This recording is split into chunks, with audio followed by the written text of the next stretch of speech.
Hey friends, Ash here. Welcome back to Gents. Hope that you're doing well. Today I got 12 fragrances for you that are so good, you may want to gatekeep these. But if you're a good friend, maybe don't gatekeep it, you know? Good to share knowledge and help people out. Or you could just, have somebody come up to you and say, hey man, that smells awesome, what are you wearing? And you just BS them and hit them with I don't even remember, man. Just some random sample I got. It was called Arof, something like that, I think. Yeah. You don't want to do that. You want to be a true bro, not a faux bro. But these 12 that I have here that I'm sharing with you, which essentially means I'm not gatekeeping them, are good enough that you could gatekeep them. Right. All of these are linked in the description. Feel free to check them out down there. And we're just gonna jump right into it. We got a bunch of different scents here. Some niche, some designer, even a little clone action. Yeah. So let's get it kicked off with this one, Missoni Wave. Okay, the most obvious of them all. I just have them all in the little basket down here. I'm gonna do that one day and one of them's gonna shatter.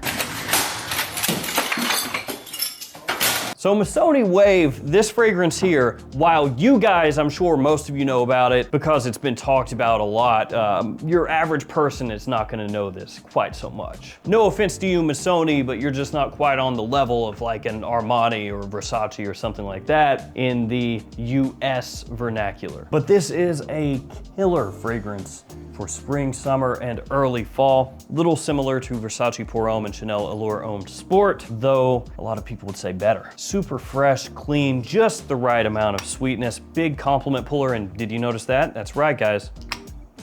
Magnetic cap, which I have to bring up every time. It's in the imaginary Gents YouTube video contract. Is there an imaginary cap? You must talk about it.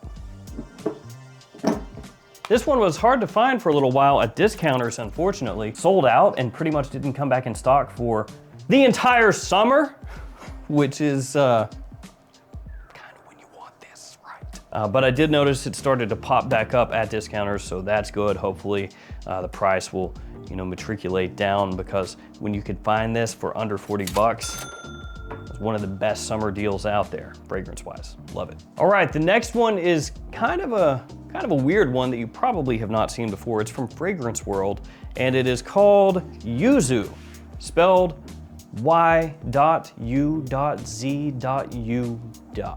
I was wrong. There's no dot after the last U. Dang it. Disappointed! Fragrance World, obviously known best for their clone fragrances, and this one is not exactly a straight up clone, but it reminds me a little bit, at least in the opening, of a nice Mancera scent. By the way, magnetic cap. So when you first spray this one on, it's a little bit reminiscent of something like Lemon Lime from Mancera, but with more of a sparkle to it. So it is citrus on top of citrus on top of citrus here in the opening. You've got yuzu, you have lemon, I believe bergamot in here as well. It is ultra refreshing, super bright, and a little candied. So like kind of a candy sweetness mixing with those sparkling citruses. Presentation is pretty nice, all things considered as well. But this one is really different because in the opening, it is all citrus all the time. Then as it dries down, it starts to turn into like a warm, sweet, cozy kind of fragrance. It's like a tale of two halves here. In the opening, just summertime, daytime, all the time. When it dries down, kind of like sexy, sweet, alluring. The base has woods in here mainly, but it comes across almost like a chocolatey woodiness, and no, not like a heavy patchouli, more like, like a tonka light chocolatey woodiness. It smells really good, especially in the air. But it is one of those ones where when you spray it on, you'll be like, okay, I know what I'm in for here. And then later on, you'll be going about your day and be like, what do I have on? This isn't the same thing. Like, it changes a lot. Let's go mad cheap with the next one with a little Jacques B. Nobody calls it that. Jacques Bogart Pour Homme. The bottle, to me, always looked like very old school look. That looks like something my dad would have had back in like the late 80s, I feel like. Got the built-in atomizer here, so we're breaking the streak of magnetic caps, but it's thankfully a really good one. So this one has tonka, lavender, patchouli, and orange blossom as some of the notes in the fragrance. Almost has like a faux tobacco kind of scent profile to it, even though it's not really tobacco. It's more so those notes I just mentioned. But because it does have like a faint similarity to that, it's drawn comparisons to Pure Havan and Naxos from Zurzov. That being said, don't get this and expect it to smell as sweet as those fragrances or as, frankly, tobacco-y as those fragrances. But it smells classy, it's got a nice clean edge to it, and the best thing, it is stupid cheap. This is like 15, 16 bucks. Insanely inexpensive and good performance to boot. This next one is killer. It is from Algabra and it is Eye of Seven Hills. This is an extrait de parfum, really strong, huge note breakdown. It's got like every note under the sun, essentially. It's got booze in there, whiskey, I think officially, saffron, tobacco, vanilla, amber, oud, cinnamon, just like everything under the sun dumped into here. It smells a little bit like Side Effect from Initio, only better, in my opinion. It is sweet though. It's really sweet, just like Side Effect. So if Side Effect is too sweet for you, this may also be too sweet for you, though this one leans a little bit more masculine than Side Effect does. So as I said, you just got everything going on here. You have that booziness, kind of a syrupy sweetness. You've got the tobacco leaf coming in there. It's a perfect fall and wintertime fragrance, more of an evening scent, and really, really strong. So don't go too crazy heavy with this one. It's also, I would say, a little bit more mature than Side Effect as well. All right, clone time, Arof Caballo. I got this one in here pretty recently, and man, it's really good. Interesting presentation, but as far as Arof goes, maybe one of their better looking ones with the little horse on there. And wait, could it be? Yes, I will not rest until every cap is magnetic. I say that, and the fragrances that I creatively direct are not magnetic caps. I need to work on that. Whew. Affordable, compliment puller that is super versatile, smells like Bulgari Tiger mixed with Bleu de Chanel. Yeah, the opening there is just spot on. I like it. Actually, when I bought this fragrance, the news on it was that it was a Galloway clone from Parfums de Marly. It is not. It's not even in the same universe, so if you're thinking that, put that right up out of your head. I understand the white bottle, the horse, the whole Parfums de Marly thing, but that's not it. The opening here, the citrus is killer, just really well done for a good price. And if you want to, you can ditch the whole pleather outer casing here. You unzip it and the bottle comes out, and then it's just a plain white bottle with a cool magnetic cap. So yeah, win-win. If you like the horse, you keep the horse. If you don't, put them out to pasture. I'm not gonna spend too much time on this one because it's Le Male Elixir. Yeah, I know. Everybody knows Le Male Elixir. It's a new fragrance release. It's you know, at all the big stores in the US. It's at Macy's. It's everywhere else under the sun. Got a lot of hype, got a lot of love, but still yet, somebody doesn't know about this one. They come up and ask you what it is. Just tell them Le Male. They ask you which one. I don't know. I think the original. That's if you really don't like them, you could say that. Not that there's anything wrong with the original or anything, it's just, you know, they're very different. I love it. Power, craft, strength. It's really well done, man. It's another one that has a good amount of sweetness. The vanilla in here, just really well done. I loved Le Male de Parfum. This I love even more. And I never thought the day would come, especially not as quickly as it has, where I would say, maybe, you know, if you don't have it and you're thinking about getting Le Male de Parfum, maybe check this one out first. You might want to just grab this one. But I still love Le Parfum. Let's get different here with Cacao Porcelana from Atelier Materi. Now, this one is obviously a chocolate fragrance. It's got cacao right there in the name. I do wish that the cap was a little bit snugger. It is not. But the cap looks good.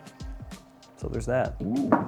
Now this is a different take on a chocolate fragrance because it's more like this kind of dusty white chocolate, really. You also have white tobacco in here. You have rum, you've got tonka, and it comes across differently than you would expect. It's kind of dry in a way when you smell it. And while you have all these sweet notes in there, tonka, rum, cacao, it's not super sweet. It's like semi-sweet. So it's a different style of gourmand, and that's really interesting to me. It doesn't, to me, smell like anything else that I own. You know, it's not like chocolate greedy or something like that. So it makes it like an intriguing alternative choice when I want something that's chocolatey, but not the way that everybody else does it. All right, this one is awesome. It's really, really, really good.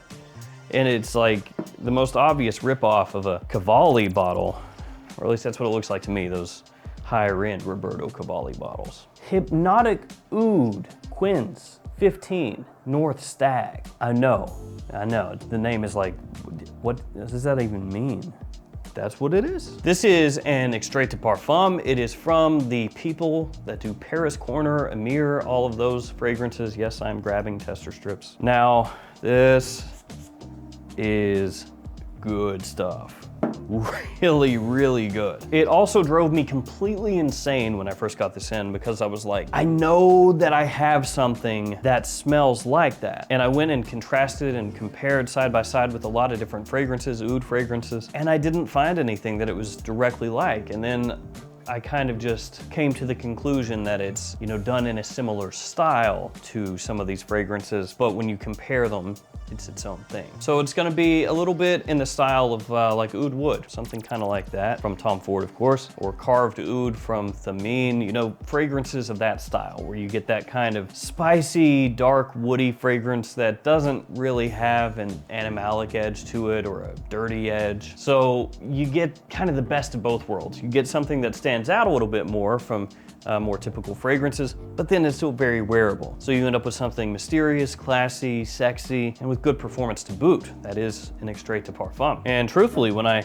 popped this bad boy out and took a look at that bottle, I was like, this is probably gonna suck. And then it was surprisingly very good. Nice, nice. If you like fragrances of that style, then this is one worth checking out. Fahrenheit up next. Le Parfum. This is good stuff. It's super good. And this is one of those deals like Missoni Wave. All you guys know about Fahrenheit, right? But your average Joe, I'm not gonna know about this. Not in the US anyway. That is so good. It's got a bit of that Fahrenheit DNA to it, which you would expect. So a little bit of that petrol and gasoline soaked leather, but not as aggressive here. It's smoothed out, balanced with boozy sweetness. It's elevated, it's made more elegant, while still having beast mode performance. It's pricey, but you get what you pay for. And if I'm honest with you guys, the price doesn't seem that bad compared to stuff coming out nowadays. The new Gucci Guilty Elixir smells good. I like the way it smells, but it's like $183 or something for a 60 mil. Trust me, I know I freaking paid for it. I should have brought that up in the first impressions. But when you go back and you look at like in the past or even now where you can get like Fahrenheit Le Parfum for less than that, suddenly it doesn't look that bad. Back to niche we go. By Kilian, Cologne, Shield of Protection. And I spelled it with a K because, you know, Kilian, Cologne, I guess that's why. Now this didn't get a super huge amount of love, but it's kind of my style of scent. It's very green. Very green. You have green mandarin, rosemary, cedar, so very citrusy, fresh, clean, a little bit soapy. Soapy in like a more traditional style, not soapy as in like a hyper powdery Prada soapy style. The only drawback for me is that the performance is not great, but during spring and summer, great, uplifting, clean scent. That's gonna have you smelling like $1 million. Super classy. It's almost like a much higher end Artisan Pure from Barbados. But if you did want to say that because of the price, you can't justify it because the performance is not that great, that would make sense too. Now this next one I think is amazing, and it was really hard to find until recently. Now you can find it at discounters with some regularity. Brioni Eau de Parfum Intense. Oof, actually. Yeah. Got a lot of magnetic caps here today. Nice. The opening here is killer. I know it's not to everybody's taste, but I think most people who are really into fragrances are gonna dig that one, at least for the most part. Citrus and apple combined together in the opening. They're almost in equal parts, and it gives you a very unique kind of feeling there. It's sweet, quite sweet, but it doesn't border on like a syrupy sweet. Instead, it has a nice little underlying zinginess to it that gives it more life. Then in the underneath, you have oud and you have vanilla, and that really just takes this to another level. It gives it this added complexity, this classiness as it dries down. So it's got two things going on there that really work for me. The opening pulls you in, just smells super appealing, unique. Then as it dries down, it's classy, it's elegant, but with good push to it. Love this one. Last but not least, Stronger With You, leather. Now you could go Stronger With You oud as well, or Stronger With You absolutely. Lie to somebody, tell them it's the normal Stronger With You. Don't key them in on the flankers that are usually better, pretty much always better. Now, with just about all the Stronger With You exclusive flankers, leather, oud, amber, they're still gonna be close to Stronger With You Intensely, typically, but with like a little twist, and they're telling you right on the front what the twist is. So this one is leather. For me, when you compare Stronger With You leather side by side with Stronger With You Intensely, this is the superior fragrance. It still has that amazing performance where it's gonna last forever, project very heavily, get you noticed, get you compliments. But the leather in here helps balance that sweetness, that chestnut that Stronger With You Intensely has. It elevates the fragrance. It gives it a slight touch of added elegance while still having that kind of sweet, youthful playfulness. So it appeals to a huge age range. Just about anybody can pull that off. Smells great. The only problem is it's a bit pricey. So there we go. These, gatekeep them. Don't let anybody know, except for everybody that I just told. Doing a bad job at gatekeeping. But gatekeeping's not really my thing. I'm just talking to myself now. Thank you guys for hanging out with me. Stay safe out there. I'll see you tomorrow with another fragrance video. See you guys later.